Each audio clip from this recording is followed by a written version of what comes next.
Welcome, my name is Pastor Josh Weidmann from Grace Chapel, and I'm the author of a book entitled Raising Screen Time Kids. And tonight we get to dive into this topic and unpack it, and I hope that it will be very impactful for you. No doubt there are lots of things we say when raising our kids. And in fact, I made a long list of all the things our kids hear us say. Here's some of the things our kids hear us say on a regular basis. Get out of bed. Wake up. Get up. Get dressed. Get going. Eat something. You've got to eat something. Pack a lunch. How was school? Who'd you eat lunch with? Did you pay attention in class? Did you sleep? Do you have any homework? Did you do it? Let me see it. Come to dinner.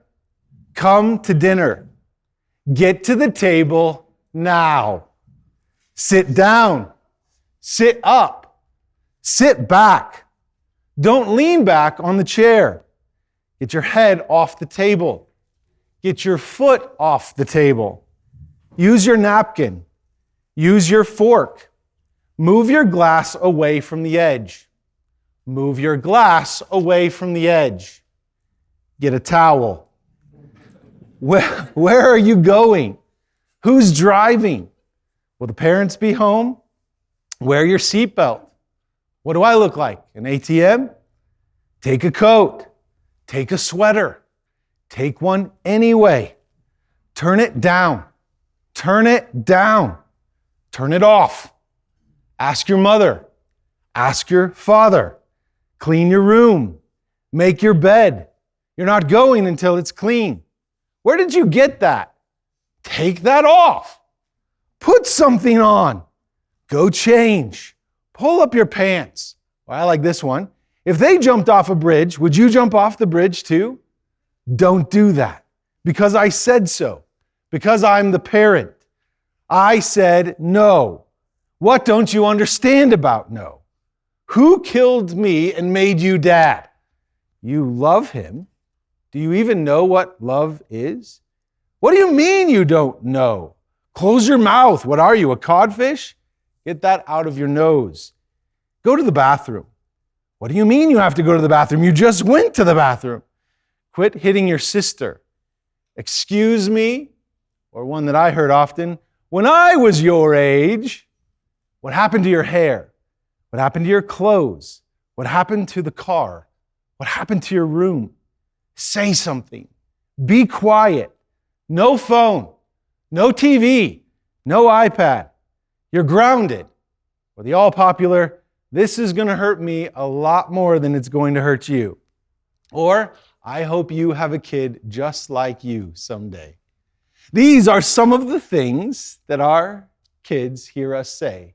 Through their elementary years, their junior high years, their high school years, things they hear us say. Now, most of the things we hear them say to us are one word, one syllable type of words, like don't know or no or I don't know. You know, they won't say much back when we try to have meaningful conversations, especially about things like screens. Tonight we're going to tackle this hard subject that often leaves most of us speechless. What do we say? How do we lean in on the topic of screens in moderation? We're going to tackle the subject of raising screen time kids. I want to talk about the benefits of screens, but I also want to talk about the drawbacks and the best practices and how you can help navigate your kids or even yourself get through this device-saturated world. As I mentioned, you should have a handout that will guide us through this evening. There are 10 core principles that I'm going to give you as we walk through this content. 10 core principles that I hope will give you better things to say to your kids than just punitive statements or interrogating statements, statements that will help to build character. The structure that we're going to follow for our time together is simple. The first part is going to deal with the screens as a whole. What is the big deal related to screens? So there's several parts to our time together. First, what is the big deal? Answering questions like why screens? Why moderation? Why should we have any boundaries related to these things? This covers really chapter 1 through 5 of the book that's in your hand now. After we go through that content and kind of do the why behind screens, then I'll give us a little break. We'll get some dessert, we'll interact with each other, and then we'll come back for part 2, which will answer what are some of the healthy screen time habits and boundaries that we should have when raising kids in a device-saturated world. What are the ground rules for engaging with our kids related to devices? And I know that there will be questions and answers that need to be handled, so we're going to do a lot of that at the end. However, I welcome you to interact as we go through this content. If you have a question, a comment, need clarification, feel free to raise your hand and interact with me as we go through the content. But we will do question and answer at the end of our time together. So let's just dive in. Let's answer the first question. Why do kids crave screens? Now, I want to put a qualifier on kids. When I use kids throughout this seminar, I'm meaning kids down to my 1-year-old who was walking around with my phone this afternoon, finally disabled it for 12 minutes. I was like, 12 minutes? Come on, man. He pushed the code too many times. To my 12-year-old who can't seem to get away from the screen. Every time he has a chance, he wants to catch not only every NFL score that's happening on a Sunday, but even play every football game available in the App Store. So I deal with those kids 1 to 12. I've been a youth pastor and I've dealt with kids in high school. So I'll be kind of referring to kids from 1 all the way through high school as we go through our time together. The latter part of our time will deal with older kids, and while all the principles will apply, there's going to be some content related to raising older kids and screens towards the end of our time. But let's just talk about the screen craving that we have. We all have a screen craving. We all have a screen dependency. Whether we know it or not, we all seem to gravitate to our screens. The last known number published about how much time an adult spends on their screen in a day is 7 hours and 50 minutes on a screen. 7 hours and 50 minutes on a screen a day. Think about your day. That includes your work time, right? But all of your work time and all of your fun time, that includes a TV screen, a device screen, an iPad screen, a laptop screen, whatever kind of screen, 7 hours and 50 minutes a day. I know that for me, that's probably not far off most days, and that's the number for adults. We're consuming screens and their content more than we ever have. That's a third of our day spent in front of some kind of screen. It's the main way that we communicate, and that number's only increasing. Since the pandemic that happened in 2020, that number's just been on the straight incline, going straight up and to the right if you were to graph it out. Ever since the creation of the iPhone and the release of that in 2007, that number has also been up and to the right. So our kids are growing up in a world where they are digital natives. They're accustomed to screens because they see not only us and their parents, their role models using them all the time, but they themselves are having to use them in all sorts of ways. They're accustomed to screens as a way of life. That's how they get through it. Now, most of us can remember a day before screens, or at least to the level we have it today, right? I can tell you the day I got my first cell phone. I can tell you when we got those really bright colored, weird looking Macs in the computer lab in high school. I can tell you all of those things when all of a sudden now computers and screens were a part of life. But for our kids, they're digital natives. They're growing up with screens in front of them all the time. So let me give you the first principle to help guide you, and then I'll expound upon this. Core principle number 1 is even though screens are a regular part of our everyday lives, they don't have to control us. We need screens to get through all of the kind of communication and jobs and even relationships and likes and relating to other people. All these things, we use our screens to do relationships, but they do not have to control us. Now, let me be very clear right off the bat. Screens are not the enemy. Our fickle hearts are the enemy. This is not a seminar to tell you you should stop using your phone, that you should put away screens, nothing like that.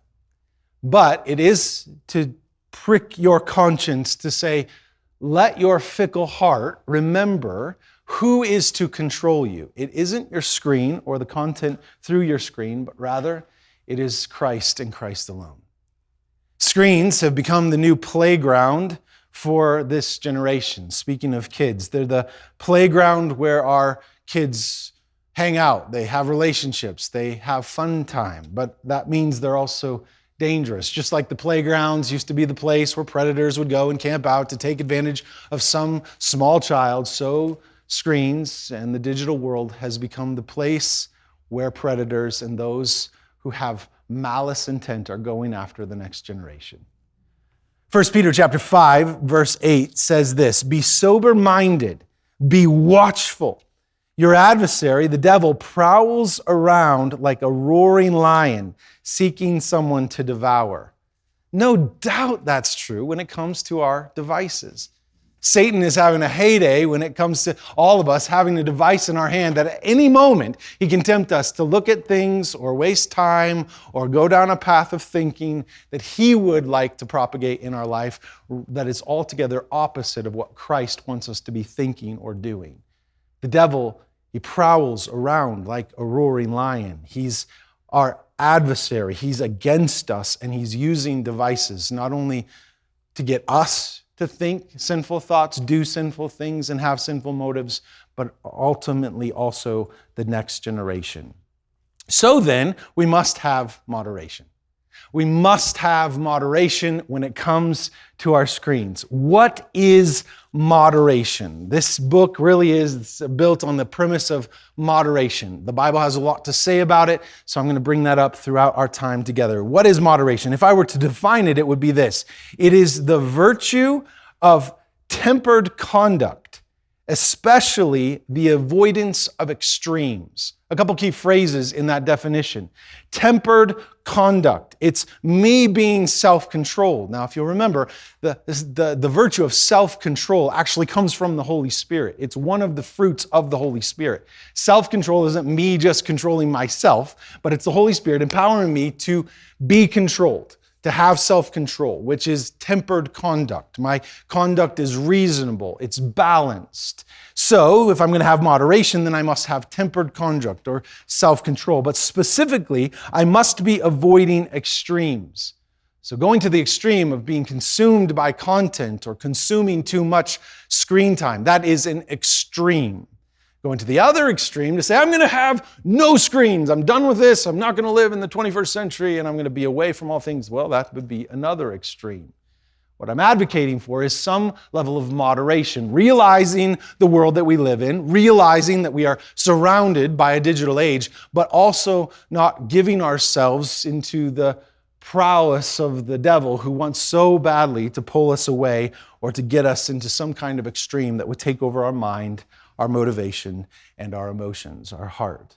Scripture seems to commend moderation time and again. It tells us that it is the way of life for Christians. My friend, if you have areas of your life that are not self-controlled or you're not living with moderation, even outside screen time, let me please convict you by the power of the Spirit and say, listen, you must be keeping all things in check. Be self-controlled in all areas, not over the top in any area, except for your love for God and obeying the great commandment and the great commission of telling of the gospel and loving your neighbor.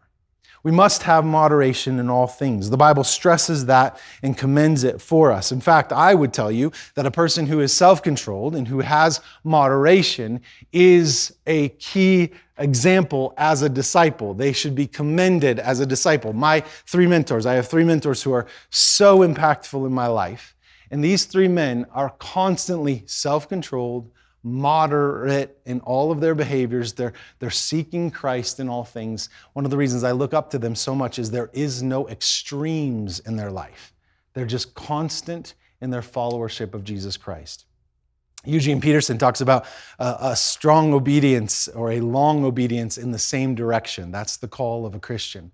It isn't waving back and forth, but rather shooting straight at the cross and doing everything you can to pursue it without major extremes. Titus chapter 2, verse 11 through 12 says, "For the grace of God has appeared, bringing salvation for all people, training us," listen to this, "training us to renounce ungodliness and worldly passions, and to live self-controlled, upright, and godly lives in this present age." There's some key statements in there. He's saying that Christ came, he brings salvation to all people, but there is a training that happens for us as individuals, but also for us with our children. We're training them in such a way that they're growing constantly in their godliness, that we're trying everything that we can to introduce them to Jesus Christ, but then to follow Christ and be trained in their godliness, making sure that they are renouncing worldly passions. They're living upright lives. And the end of this passage says, in this present age, which I could say, in this technical revolution, in this digital age, we must be teaching our kids to be godly, renouncing worldly passions, living self-controlled and upright lives. Why do we have moderation? Why would the Bible speak so passionately about moderation to us? Well, I think because it is by moderation that we keep the cornerstone of glorifying God as supreme in all things. There should be one thing I'm absolutely sold out for, and that's God's glory. If I'm extreme in anything else, then I'm probably glorifying that other thing. 1 Corinthians chapter 10, verse 31 says, whether you eat or drink, whatever you do, do so for the glory of God. So in all of our actions, and Paul uses eating and drinking, which is the most natural to all of us. It's very natural to me. I'm a foodie, right? I love all sorts of eating and drinking, but even in that, or using my device, or talking about sports with my son, or whatever it may be, I must do so all for the glory of God. Philippians chapter 4, verse 5 says, let your reasonableness be known to everyone. What an amazing statement. I got to be honest with you. This last week, I was going through some conversations with some men in my life. We're having conversations. I'll be honest, I was not reasonable. I threw an adult temper tantrum this week, and I had to repent for it later to two of my brothers because I got frustrated with circumstances and I was not reasonable. Reasonableness happens in our relationships, but reasonableness happens also in our conduct, how we're conducting ourselves, how we're managing through our life, how we're staying steady amidst the storms. Let your reasonableness be known to everyone. And one last passage that you could jot down is 1 Corinthians chapter 10, verse 25. Paul writes this, every athlete exercises self-control in all things. They do it to receive a perishable wreath, but we are imperishable. The last few months I've gotten to know this surfer who is on the West Coast. He's a chaplain to surfers. He himself is a surfer, and he helps other people with nutrition and balance and moderation and all these things. We've grown quite the friendship. We've connected almost every single week on the phone for at least 30 minutes, if not more. Just great friendship has formed. But he's an athlete. He's a surfer. I've always wanted to be a surfer, but I've lived in Colorado most of my life, so that's next to impossible. But I would tell you, this man is balanced in all things. He constantly is pursuing godliness with what he's eating, with his interactions with his other relationships. Now, are there things in his life that are not right? Yes, of course. But I watch him he's an accomplished surfer, an award-winning surfer. He's an athlete who seems to have moderation in all things. But he would even tell you the medals he's won, the surfing competitions that he's had where his name has been placed on a plaque or he's been set on a pedestal, those are nothing compared to pursuing Jesus Christ.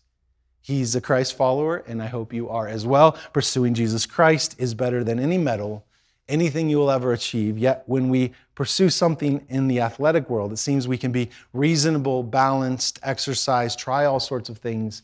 Shouldn't the same be true when it comes to our relationship with Christ? We have an award that is far greater than any award we will ever receive in this life.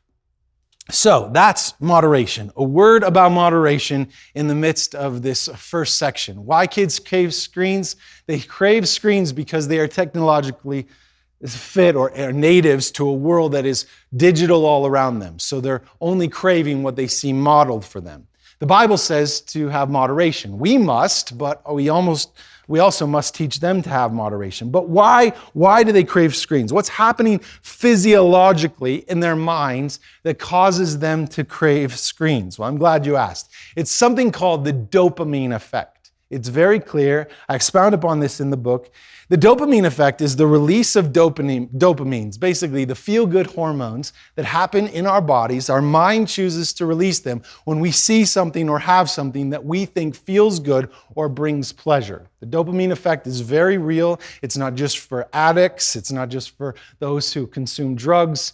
It happens in our body all the time, again, for things we see visually, things we experience physiologically in our body. Dopamine is released, and that creates what is called the dopamine loop.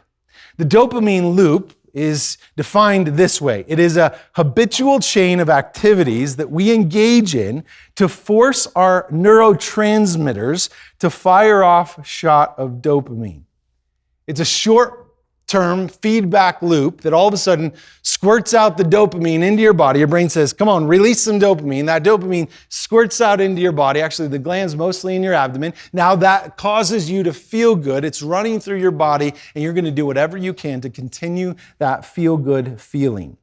If I were to show you the dopamine loop of screen times, it would look something like this. When it comes to screen time, and of course, let's refer this to our kids, not ourselves. It's way too personal to say it happens to ourselves. But to our kids, when they have a dopamine loop, what happens is they get access to a screen. There's something that triggers this dopamine to be released. The pleasure starts to happen. They go, oh, this is good. I must have this. And then they will do whatever they can to continue to pursue that feeling. Now, the access can come with as simple as them seeing a device, yet alone hearing a song that perhaps they've heard before, or us saying something that triggers a dopamine release. My 1-year-old, I've been watching this the last week. I'm sure if I just say the word cocoa melon, all of a sudden dopamine releases, okay? It's a kid show that he likes to watch, the songs, the animation. I think it's crazy. I don't know who in the world created it. They're brilliant. They're making millions off of this thing. But all we have to do is say to our 1-year-old who's losing his mind in his car seat, you want to listen to Coco Melon? And all of a sudden he stops crying because dopamine releases. The Kid YouTube app has a little jingle that plays as soon as you open up YouTube Kids. My kids all will calm down the second they hear that music.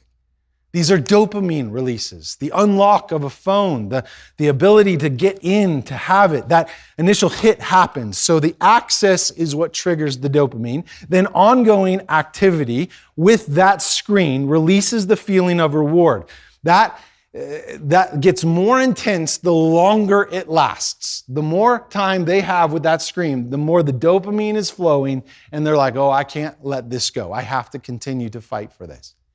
I have a quick story. I mentioned this in the book, but it was one day we were in the panic of getting everybody out the door. Perhaps parents, you can relate to this. We're trying to get everybody out the door to an event. We're already late. And so what did I do? I turned on my phone and I handed it to Charlie, my 3-year-old at the time. I said, Charlie, watch a show, and I'm going to get everybody else in the car, and then I'm going to put you in the car. And so I take Charlie in the corner. He's watching a show on YouTube Kids or whatever. I'm getting everybody else in the car. I put his shoes on while he's watching the show. And I told him, I warned him, when I put you in the car, I'm taking the phone away from you, okay? He had ample warning that the dopamine loop would have to stop, okay? But then I get him into the car, I take the phone away, and he is losing his ever-loving mind.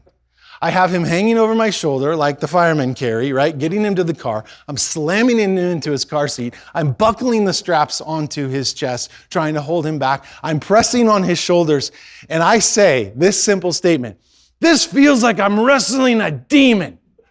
Then I buckle him in the car. He's losing his mind. I'm sweaty. We finally get out the driveway, and all of a sudden the questions start coming from my other kids. Dad, have you ever actually wrestled a demon? Dad, is there a demon in Charlie? Right? These are the kind of questions, but it felt like that. Why? He was in the midst of a dopamine loop. Now, if you don't believe me that this is real, just go Google or YouTube, screens being taken away from kids or games being turned off on kids. There are crazy clips out there of kids getting their gaming consoles taken away from them or their screens getting taken away from them, and they lose their minds. They literally lose their minds. Why? Because they're in the middle of a dopamine loop.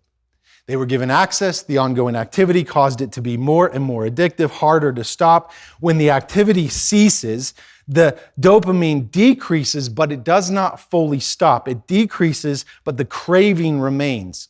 And they think, I must continue to go get that. I must do whatever I can to have that back. And they will continue to fight it. Now, we're talking about kids, not adults, right? But let's just go there for a moment. We understand this. All of a sudden, we get caught in a dopamine loop that can be even as innocent as looking at social media. You're looking at it, you get distracted, you have to do something else, but then you find yourself going right back to it, flipping through those social media posts. Why? Because it felt good, it's a dopamine release. For me, it can be flipping through my app called OmniFocus that my wife thinks I'm addicted to. All my to-dos, I love to sort them, I love to color code them, I like to move them in their different projects. Why? Because I get a dopamine rush when I'm clicking the little tiny purple button that says those things are done.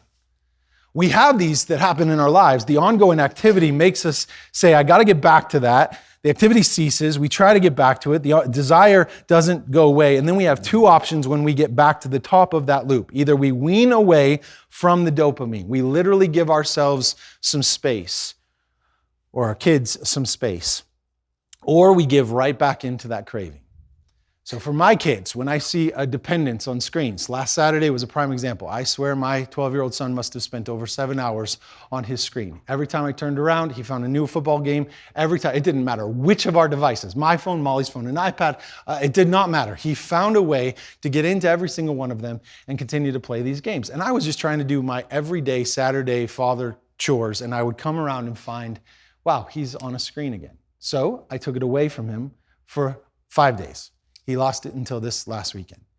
The reason was I needed to space out that dopamine addiction, right? I needed to get his body to flush. I needed him to pull back. Now, he started again using his device yesterday, and he has a little bit more moderation, though not perfect, but a little bit more moderation because we got away from some of the addictive behaviors of last week and how it climaxed at 7+ hours a day.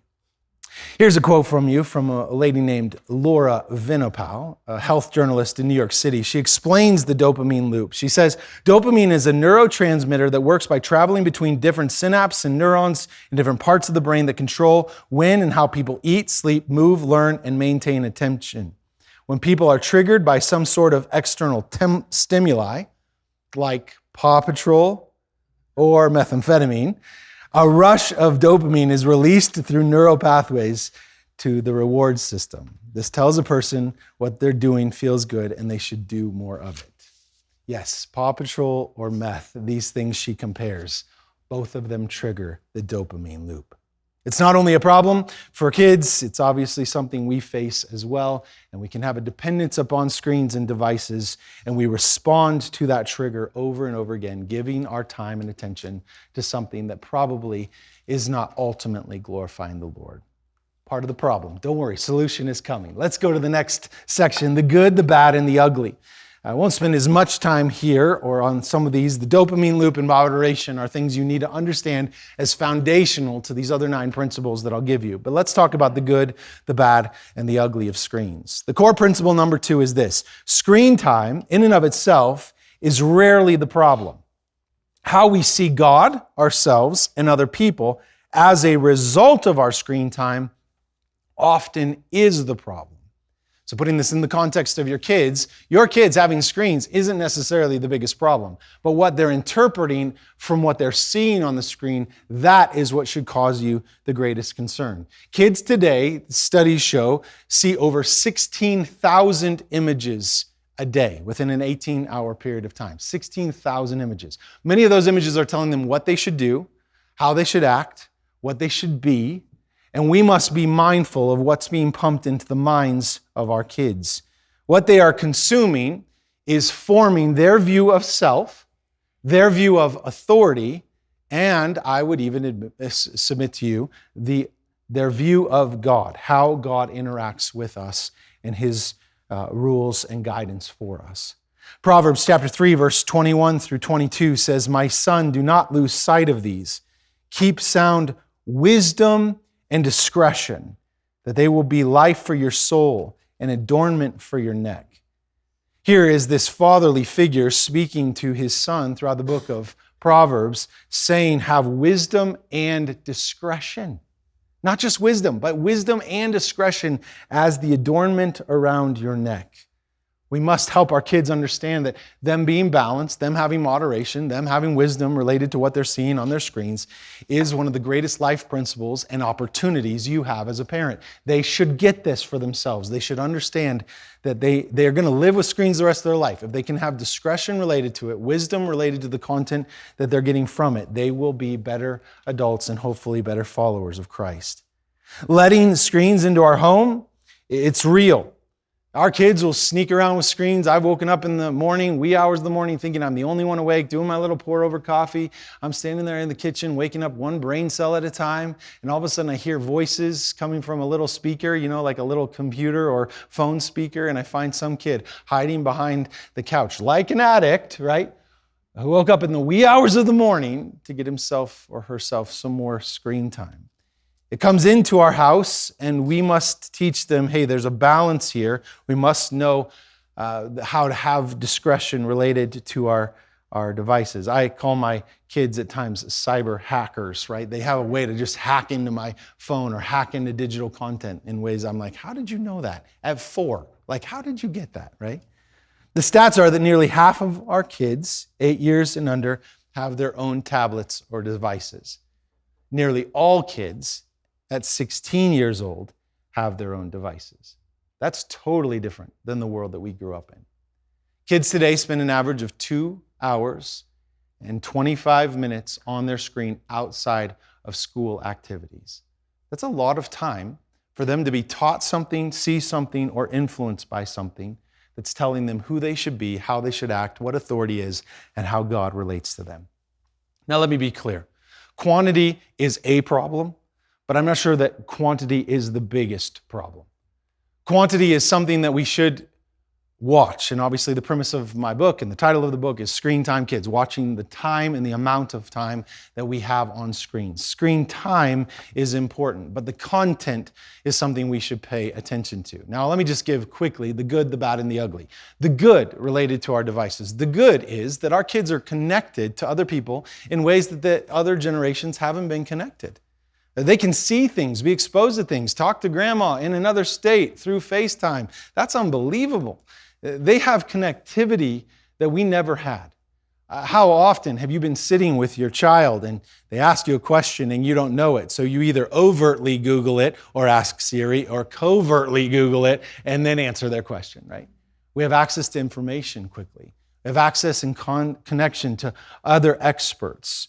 We have the ability with our kids to teach them how to use technology. Our kids will have far more advancements in technology than even what we've seen. We've seen great things, right? We went from nothing to all that we have now, and think where that's going to go by the time they're our age or older. They're going to see all sorts of things. They have to have some technical prowess. They have to know how to use these things for their life. So I think screens and using screens can be a good thing. I also believe that screens help our kids with reasoning. How do they make wise decisions? How do they get through certain scenarios that would otherwise be hard? How can they influence other people? And we'll talk about that more in our second half of this evening. There's a lot of good that comes with screens, but then there's some bad. Remember that commercial back in the 90s, dating myself a little bit, but that one where it was just the simple guy who cracked an egg and he put it into a frying pan and he said, well, first he held up the egg and said, this is your brain, and then he cracks it and puts it in the frying pan and said, this is your brain on drugs. And the whole message was, don't do drugs, right? In the same way, screens are kind of the new drug for our kids, right? Your brain and how you're forming and the things that are happening are important just as they were when we were kids, but too much screen time or the wrong kind of screen time can actually change how your brain is being formed. According to the U.S. Library of Medicine, too much screen time in our children can lead to disrupted sleep patterns, increasing the risk of attention deficit disorders, contribute to mood disturbances like irritability and anxiety, and raise the risk of obesity. They're seeing this as they watch kids grow up in a world full of technology. That's the bad. You know the bad. You wouldn't be here and listening to this if you didn't know the bad. Let me tell you some of the ugly. Perhaps it's best illustrated by a young boy, a 15-year-old named Braden Marcus. I read this story just last week. It happened not too long ago. He's 15 years old. He was on his football team. He was doing all sorts of great things in his high school, setting an example with his friends. I saw an interview of his friends who talked about him being the star kid, the kid that continued to set an example for the rest of them. Braden one night got into a chat through a device where he's communicating with someone who was pretending to be a young girl. The young girl, or the poser that was behind this young girl's profile, started interacting with him, convincing him that he needed to share pictures of himself with her and vice versa. He finally shares pictures of himself and his body parts, inappropriately so. And then this person comes back and says, I'm going to post this if you don't give me $1,300 right now. He said, I have no money. I've read the text chain for myself. I have no money. I'm only 15. Please stop. Don't post it. Give me the money now or I will post this. And all of your friends and all of your world will see it. 27 minutes later, Braden took his life. He couldn't handle the pressure of some person on the other side trying to convince him that he needed to give over money after he had showed himself inappropriately through a screen. I'm telling you, these predators are out there. They're silent ghosts playing around in these apps where conversation and connectivity should be a good thing, but it turns into a bad thing. The ugly includes exposure to pornography. The average age of a young child being exposed to pornography is now 8 years old. That's the first time they see it. 8 years old. Cyberbullying is at an all-time high. This idea of showing things that shouldn't be shown, picking on people through social media or chats, these things are causing all sorts of teens to question their life. I listened to a podcast just even this afternoon about suicide and the rise of screen time usage. Suicide's at an all-time high with our teens. Why? Because screen time usage is at an all-time high with our teens, and they're seeing a correlation between these two.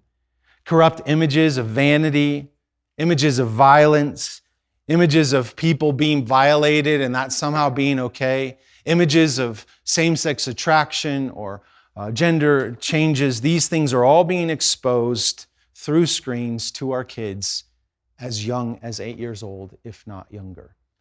The ugly is very ugly. 1 Corinthians chapter 15, verse 33 says, do not be misled. Bad company corrupts good character.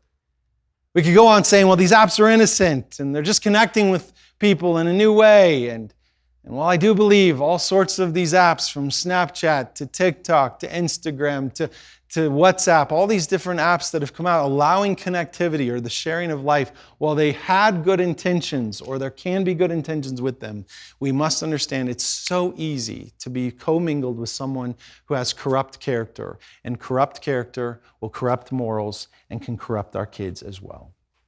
The good, the bad, and the ugly. But let me be clear about this, my friends. Screens provide an opportunity for discipleship. So hear me say this here as we continue into our content. This is an opportunity for you. If you're sitting here going, oh, it's so bad, and oh, I don't want this to happen, and you have your own horror stories of things your kids have seen or experienced or heard, I don't want you to go, oh, I got to get them away from screens. We got to go totally away from screens. That's not the message I'm trying to send. I'm trying to say screens offer you an opportunity to disciple your kids that our parents did not have.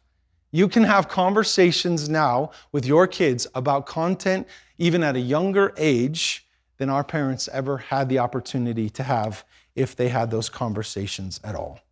Which leads me to the next principle, the third principle. Nothing replaces personal connection. Core principle number 3.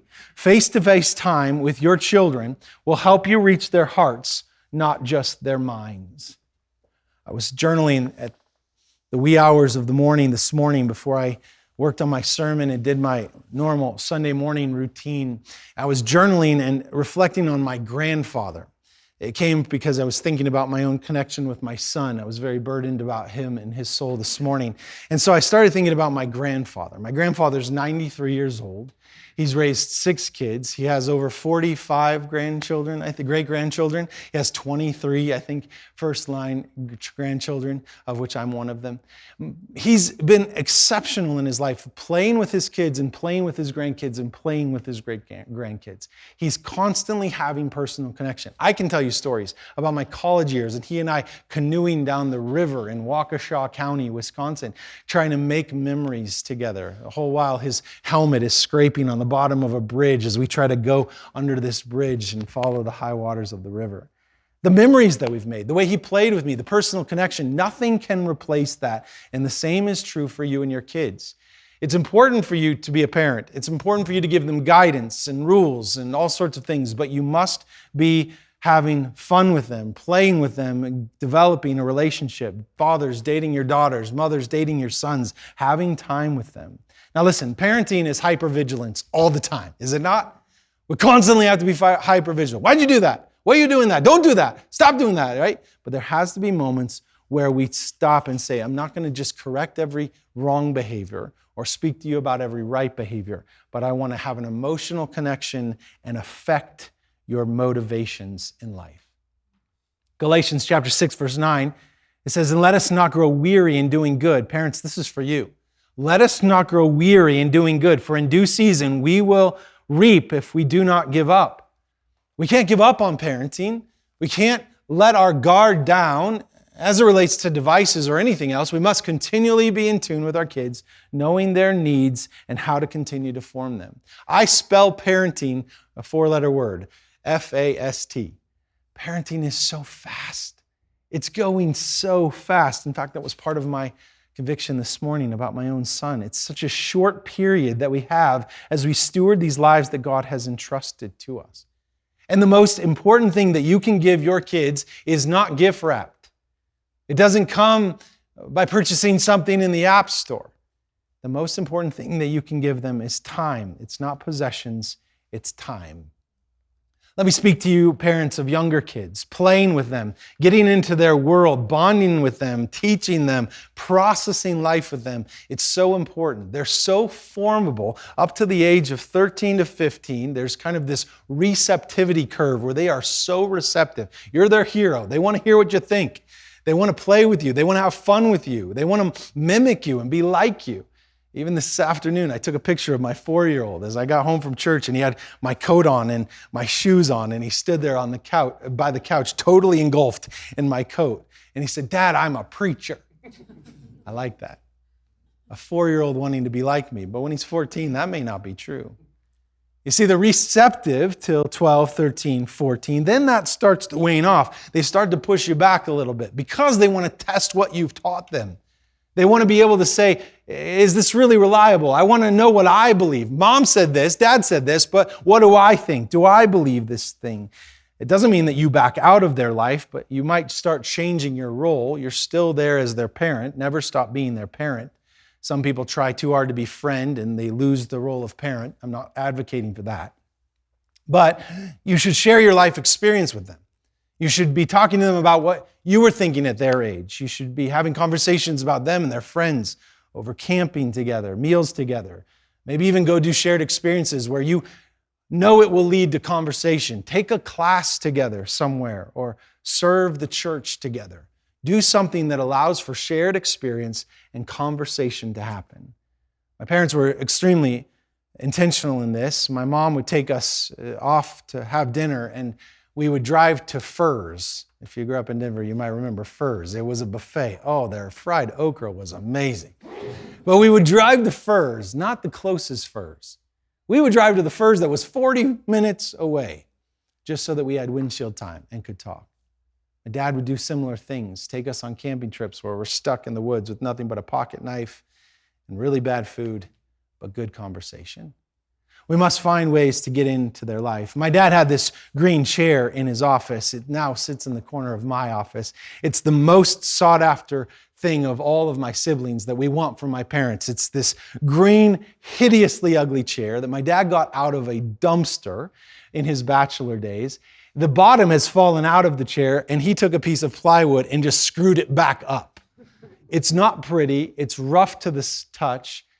And yet that chair was so important to me growing up because my dad said, anytime you want to come and sit in that chair in the corner of his unfinished basement with a desk he also got out of a dumpster and a piece of carpet that he also got out of dumpster.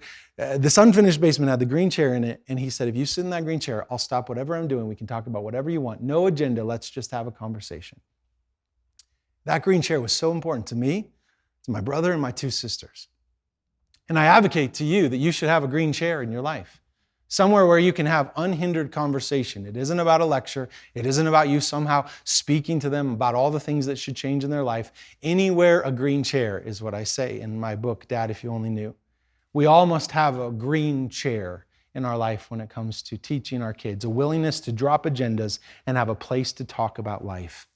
Remember, my friends, that wisdom is caught. It is not taught. You can go ahead and try your best to teach wisdom, but if you look at the more than 50 times the Proverbs speak of son or my child, all of these different verses in Proverbs keep saying, my son, my child. What he's doing there is he's modeling wisdom. He's not just teaching wisdom. We must do the same thing. Words like babe, boy, child, damsel, lad, servant, young man, all of these are used in Proverbs. These are statements of love. Come on, come into my life. Let me teach you some wisdom. If we're going to help our children make wise decisions, then we must have enough relationship with them to speak and model wisdom into their heart, into their emotions and their affections. I believe that my greatest legacy will be to teach my children to fear the Lord. That's the greatest thing I can teach them. Now, I will tell you, with my wife sitting there in the front row, I'm probably like a C+ at that at the moment. I don't feel like I'm doing a great job. I don't feel like I'm hitting it out of the park. But I know that I'm trying so hard to help my kids know there's a higher authority than mom. There's a higher authority than dad. I want you to fear the Lord, know that He sees all things, live to please Him above all things. If they will get that, it will affect their screen time. It will affect their life decisions and how they navigate through this world with discretion.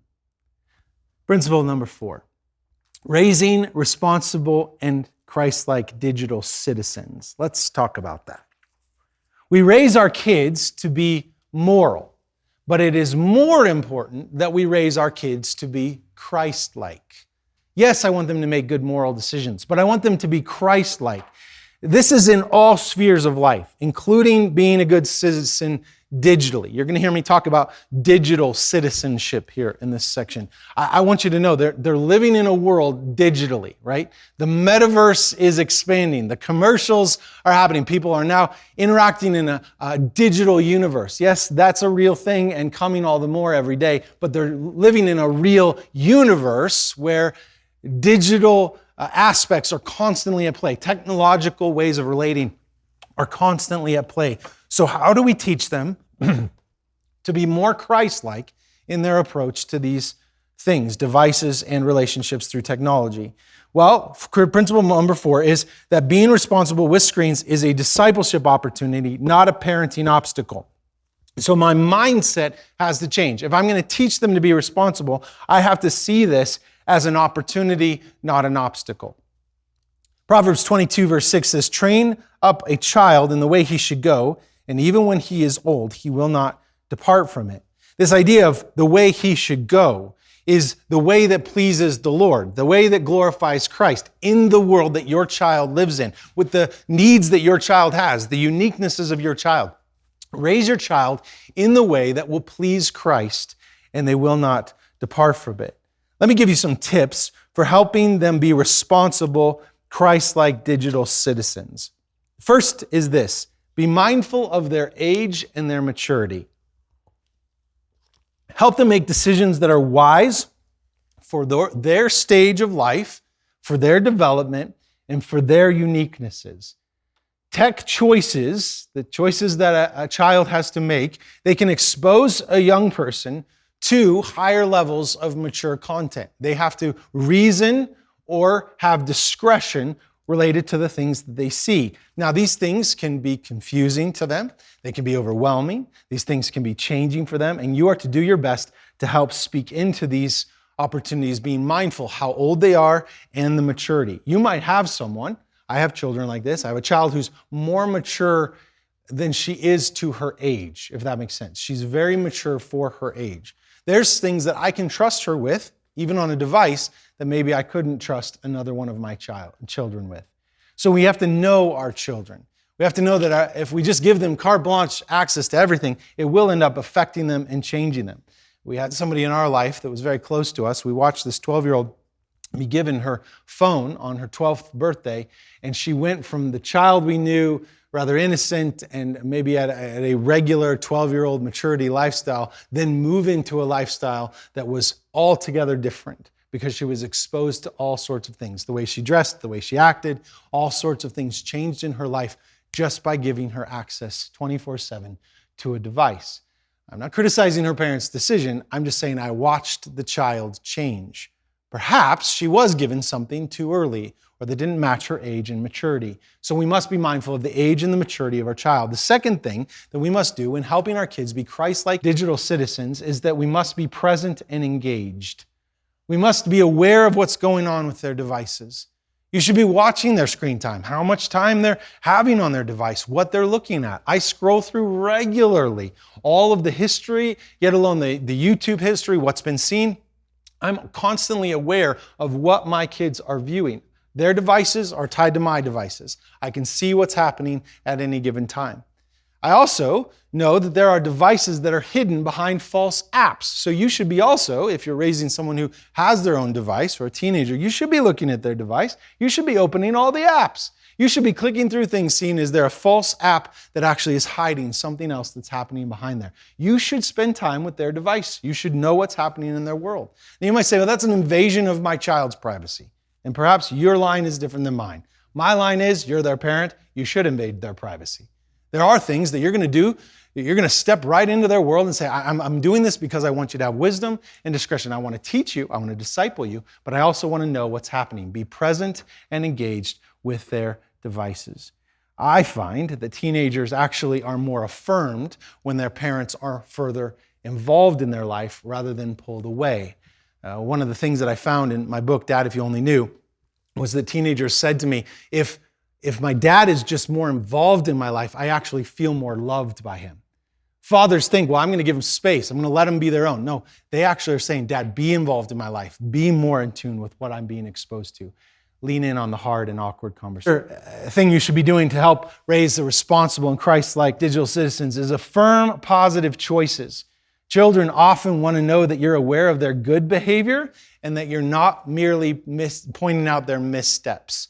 You need to say, hey, buddy, I saw that you turned that off right when I asked you to. That was awesome. Thank you for doing that. Or you say, hey, I really noticed that you were guarding yourself on this, or you walked away from this, or they tell you a story. Hey, Mom, they started to show me this on their screen, and I said I didn't want to see that, and I walked away. That's great. You affirm positive choices that they're making in general in their life, but also related to their devices. Another tip is to talk about personal safety and digital safety. There's a massive misconception here. I think many parents think, well, if I start talking about, let's call it the bad and the ugly, that our kids could run into on their screen, they're going to go looking for it. And I would tell you that's a misconception. I actually believe that the more you talk about it, the more you lean into it, the more they will be aware to not go and search it out. They must know there are things that they shouldn't be looking at, and you can use your own words to describe that. I have some resources that I can recommend to you if you need them. But talk about people that could be saying things to them that would get them off track, images that they shouldn't be seeing. You can talk about that even just in vague terms. If you see something that makes you feel uncomfortable, I want you to feel free to tell me. If somebody says something to you that's asking you for something or asking you to do something, I just want you to talk to me about that. You're not going to get in trouble. I just want you to come and speak to me about that. Those are the kind of things that we should be talking about related to personal and digital safety. We'll get more into this in the second part of our time together. I think it's important to tell them about what they should avoid. I think it's important to give them real examples of those things and give them the opportunity to tell you when something comes up that is unsafe. Make sure that they understand they can come to you at any point. You are going to be what I call a soft landing for them. If they were exposed to something, even if they went looking for something, they enjoyed something that they shouldn't have enjoyed, they can come to you and say, I need to talk to you about something. And they can say it and they know that you're not going to come down so hard on them they have to run the other way or either keep delving into that private sin, that private thing without their parents knowing. Another thing you should be doing to help raise a responsible and Christ-like digital citizen is to teach them proper tech etiquette. They should not participate in cyberbullying. That should never be a thing. So you should talk about these kind of things. You should talk about how it's wrong to share rumors or harmful digs about people. We should not be hurting other people. So talk about how we love our neighbor, even digitally. You should talk about things like not obsessing over your device, having proper real-world conversations without a device always in their face. You should teach them proper tech etiquette while they're still in their home. Next, you should explain the consequences of online actions. It's important for you to have conversations with your kids, especially as they grow, and help them understand that nothing ever dies online. The internet has an incredibly long memory. So help them understand when you're posting things, saying things, those things could live on and affect your future career, affect your future relationships. You cannot just think you can post things and get away with them. The internet has a long memory. And then give them a framework for pleasing Christ. It's important for them that they understand that they can impact the world for the gospel of Jesus Christ by being a good digital citizen. If they use technology correctly, they could bring the light of Christ to parts of the world that you and I could never reach. They could infect people with the gospel in ways that no generation ever has. I've said often, imagine if the Apostle Paul had Twitter or email or Facebook or Instagram or any other of the platform that reaches the world. Think what he did with papyrus, all right? Imagine if he had the digital world before him. He could have done all sorts of amazing things. So our kids could do the same thing. I hope that by the time my kids leave the house, number one, they know Jesus Christ as their Lord and Savior. I pray for that. Ultimately, that's up to the Lord. But I pray and work towards that goal. But I pray that every single one of my kids is a digital missionary, that they are affecting their world and the technological world that they live in through technology and the world that is before them. Final section, and then we'll take a short break. Leading by example. I think it's important for us to lead by example when it comes to our devices. I want my kids to remember my face far before they remember the logo on the back of my phone. I don't want my little kid to think this was Daddy's face. I want them to remember my face and that I wasn't obsessed with my phone. Regretfully, I'm really, really good at having conversations while having a device in my hand. I wish I wasn't as good at it. But I can carry on full conversations or at least lead the other person to believe that I'm fully present while doing whatever I'm doing on my device. Sadly, I think we do that with our kids more than we want to admit. So we must set an example for them of being fully present. Core principle number 5, how your kids see you use your screen is how they will expect to use their screen in the future. They might not have a screen, but if they see you using your screen in such a way, even now, when they're 2, 3, 4, 5, 8, whatever it is, they will expect, oh, that's what I'll do when I get one of those. Perhaps my kids will think, oh, when I go to bed, I'll look at a device. Because I'll be honest with you, as our house is full of craziness, we get our kids in bed, sure, I'll sit by you, buddy, sure, I'll lay by you, honey, and I pull out my phone. My little daughter, Daisy, she's familiar with me saying, and I've even said this to her recently, I said, what does Dad say to you almost every night after I say I love you and good night? You say, I'm going to read on my phone. Is that okay with you? And so she expects that, oh, how we relax at night is we read on our phone. Now, is that all bad? No, but I'm modeling for her. This is what we do with our phones. They pick it up. They're used to seeing us use our devices and will do the same thing when they get their own. Pastor Chuck Swindoll said it this way, each day of our lives, we make deposits in the memory banks of our children. There are things I remember specifically about my dad. The wingtip shoes that he wore every day to work, the way they clicked on the floor when he came home from work. I remember these specific things he probably doesn't even remember. The way he would flap his ear to itch it or itch his nose like that. Little things, right? I remember. so our kids will remember how we're interacting with our devices. And you have to ask the question, am I modeling what should be done with a device to glorify Christ? Evaluate your own screen time, please. Look at how you're using your screen. Now, I find that Sunday morning, I don't know if it's just me, I think it's everyone in the Apple universe, but if you have an iPhone, every Sunday morning, it will prompt you and say that your screen time is either up or down based on the last or previous weeks. Every week, your phone now reports to you your own screen time if you're using an Apple device. Android is certainly the same way. You can go find out how much screen time you're using. You should be looking, how much screen time am I using? It'll break it down for you. By app, it'll show you where you're spending your time. You should be reflecting, how am I using my own time on screens? And not just on your phone, but also on your iPad and also on your laptop and the things you're looking at. You should be reflecting and evaluating those things. I said to my wife when I was in the process of writing this book, I said, man, I got to tell you, those reel things or the short videos that are coming out on so many of the platforms, I'll look at them and I said, it feels to me like eating a bag of Cheetos. Like it's super good going down. Like you're like, I love this and I can't stop. And if I could stop, I would try, but I really would probably just go right back to the bag until it's over. And then they have the orange everywhere. And then I feel like sick, right?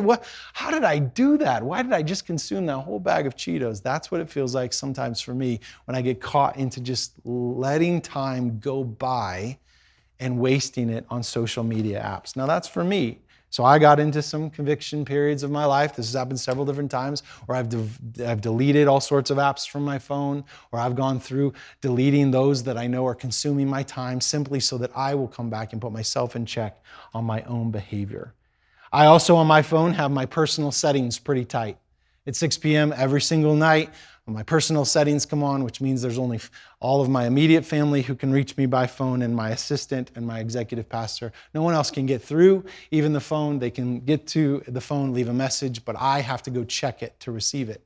I even am moderating how I use my phone, how phone calls are coming into me, what apps are available at certain times of the day. I've had a wooden box that I got home from work and put my phone in the wooden box and put the clasp on it just to keep me away from it. That lasted for about 3 days. But I did it anyway to teach myself, hey, listen, if I'm going to go back to that box, I better have a really good reason why I'm compromising family time at this point. Taking a Sabbath from your phone, having a period of time where you just digitally detox for at least 24 hours. I advocate it for you. I think you should do it. I admonish you to try it. From Friday night through Saturday, or if Saturday is your busiest day with your phone and kids in every which direction, find another day then where you can just say, I'm going to do my best to digitally detox and get away from my phone. I wrote this down. I think we should let our kids catch us doing many other things than looking at our devices. How often do our kids catch us looking at devices? Even if it means pounding on the bathroom door. Are you done yet? We're done. We're just trying to have a few moments of silence and catch up on the latest feed.